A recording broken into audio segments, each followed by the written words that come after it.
네, 안녕하십니까. 계양 롯데캐슬파크시티 2단지 이제는 유니트화 모형들을 공개할 수 있네요. 계양 롯데캐슬파크시티 2단지가 먼저 분양을 하는데요. 분양가가 제가 분석을 해보니까 6억 초반부터 저층은 6억 정도, 그리고 로얄층 최고 좋은 층수는 6억 5천에서 6억 6천 정도 분양가가 나와 있습니다. 그렇죠. 이 분양가가 지금 많은 분들이 고민이 많아가지고 계양 롯데캐슬파크시티 전화 참 많이 오는데요.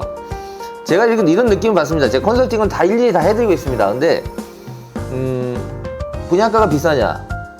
저는 분양가가 비싼 것 같지는 않습니다. 이유가 뭐냐면요, 지금 현재 우리가 적응을 해야 되는 게 분양가 상승이 몇 달마다 달라져요. 그게 무슨 말이냐면 계속 건축비가 오르는지 아니면 건축비가 현실화되는 건지 그것까지 제가 판단을 못 하겠지만, 분양가 자체가 여기 말고도 인천 말고도 경기도도 분양가는 계속 오르고 있다. 그거는 확실합니다. 그래서 건설 입장에서는 시공비가 많이 드는 게 있긴 있나 보다 이런 생각도 드는데요.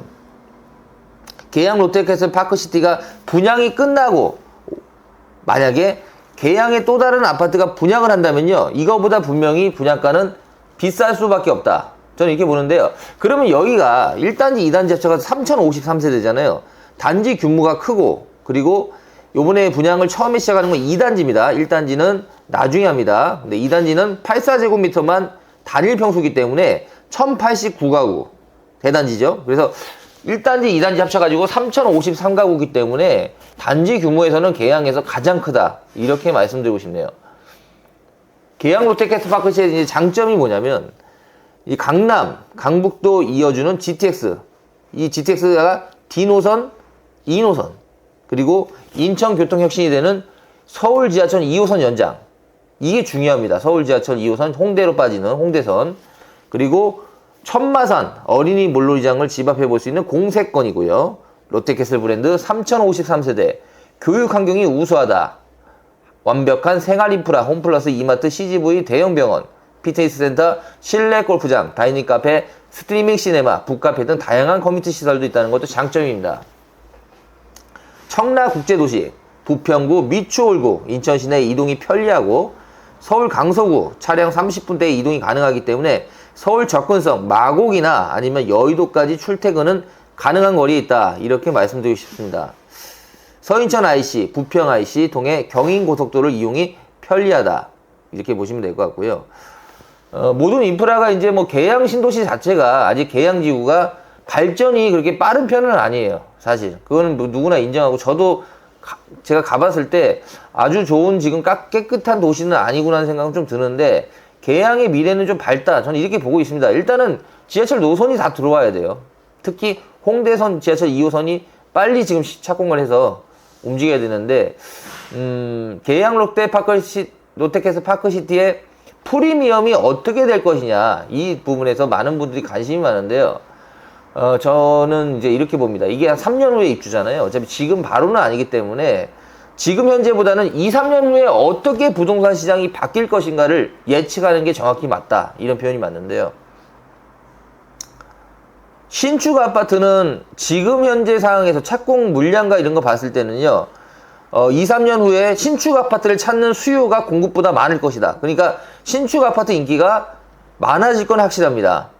그리고 금리가 내려갈 확률이 지금보다는 훨씬 높다. 이렇게는 보거든요. 그래서 이 사이클이라는 게 있어요. 부동산도 사이클이 있어가지고 10년 주기, 대략 10년 주기인데, 지금 2018년, 19, 20년도에 가장 피크를 찍었잖아요, 부동산이. 그러면 2020년, 21년이면 향후 이제 피크가 오려면 사실은 2028년부터 7년, 그러니까 2027년, 28년부터 상승 곡선의 시작점이다. 그때부터 빨리 오를 거예요, 사실은.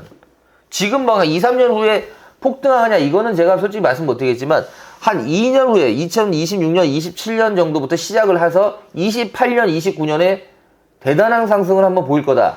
그 대단한 상승은 항상 제가 이렇게 봤을 때는요, 그 정고점을 항상 그냥 찍어 넘깁니다. 올려버려요. 그래서 계양 롯데캐슬이 예전에 한 8, 9억 갔었던 아파트가 있다면 다음에 신고가는 11억, 12억대까지 오르기는 할 겁니다. 그래서 우리가 재테크로만 무조건 다 이렇게 평가하는 건 좀 어렵지만, 부동산 분석을 봤을 때는 집값 상승은 어떻게 될 것인가? 많은 분들이 관심이 많고, 왜 집값 상승에 대해서 많은 분들이 예민할 수밖에 없냐면, 내가 현금으로 다 사는 사람들은 그런 부분에서 기다릴 수 있는 힘이 좋아요. 근데 내가 대출을 좀 무리하게 받는다. 그러니까 내 생활 수준보다는 더 받아야 된다는 분들이 입장에서는 고민일 수밖에 없어요. 내 생활비를 줄여서라도 이 투자를 해야 될 것인가.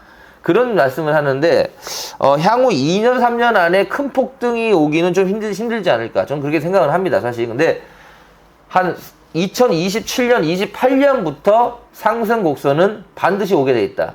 그 상승 곡선은 예전 가격을 훨씬 뛰어넘는 가격이 될 겁니다. 그래서 우리가 재테크를 잘한다는 표현은요, 결국은 남들이 안 살 때, 이렇게 미분양이 날 때, 이럴 때 사놓는 겁니다.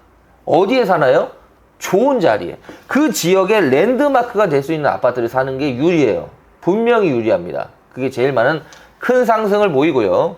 뭐 서울 인근, 서울 안에 투자 좋습니다. 저는 그거 나쁘다는 생각 해본 적 없고요. 서울도 좋지만 이제 서울에 이제 투자금이 아무래도 많이 들고 분양가가 지금 한 13억, 12억 가잖아요. 그러다 보니까 좀 부담이 되시는 분은 계양 쪽으로 자녀분도 해주셔야 되는 분 있고, 왜냐면 이렇게 선착순 미분양일 때는 자녀분들 이게 집 하나 사주기는 편해요. 청약 통장을 안 써도 되니까. 그래서 그런 부분도 편하고, 그리고 미래 가치가 어떻게 될 것인가를 봤을 때 인천 계양 신도시는 투자 가치로서 괜찮습니다.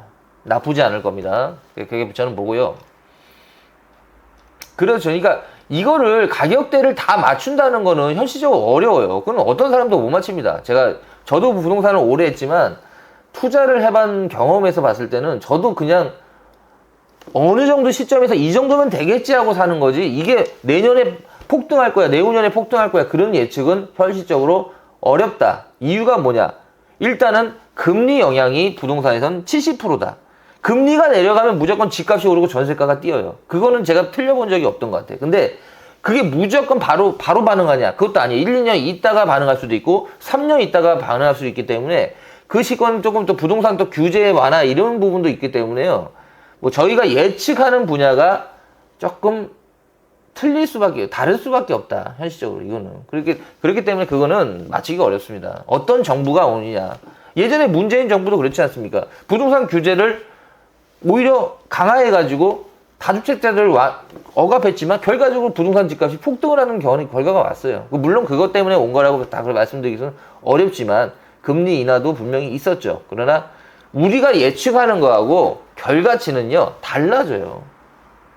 참 특이해요. 그래서 이 부동산은요 억압한다 아니면 통제한다고 될 문제가 아닙니다. 이거는 인간의 본능이다, 이런 생각이 드는데요. 이 주식하고 부동산을 굳이 따지면 부동산이 훨씬 강하죠. 내가 살 수 있는 의식주니까요. 그래서 그런 부분에서는 계양 롯데캐슬파크시티가 지금 매입을 해두시고 향후 3년에서 5년 정도 지켜보신다면 좋은 투자가 될 건 확실합니다.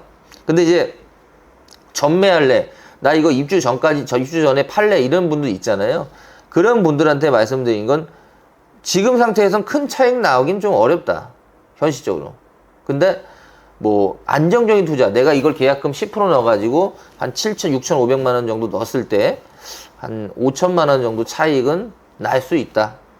5천에서 1억은 가능합니다. 그러나 몇 억 정도의 예전처럼 뭐 분양가의 2배, 3배가 뛴다는 거는 현실적으로 지금은 불가능하다. 저는 이렇게 봅니다. 그리고 이런 건 있어요. 분양가가 계속 상승하는 속도가 굉장히 빨라지고 있는 건 사실이거든요. 그래서 이게 어디까지 오를지는 저도 모르겠지만 이 분양가 상승은 결국은 기존 아파트의 가격을 방어하는 데 유리하고요. 조만간 자극을 해가지고요. 신축 아파트 값이 오를 수밖에 없는 구조를 만들 수밖에 없습니다.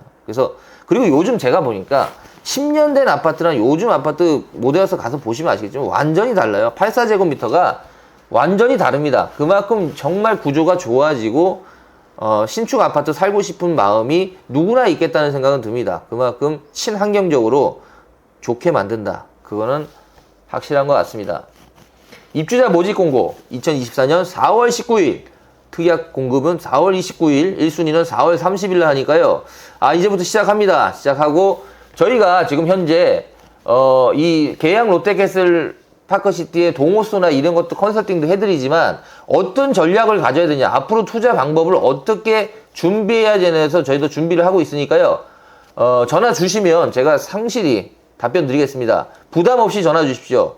계양 롯데캐슬 파크시티 2단지에 대해서 내가 어떤 84제곱미터인데 어떻게 준비를 해야 되고 어떤 청약을 넣어야 되며 몇 동 몇 호가 라인이 좋은지에 대해서 저희가 다 분석을 해드리니까요.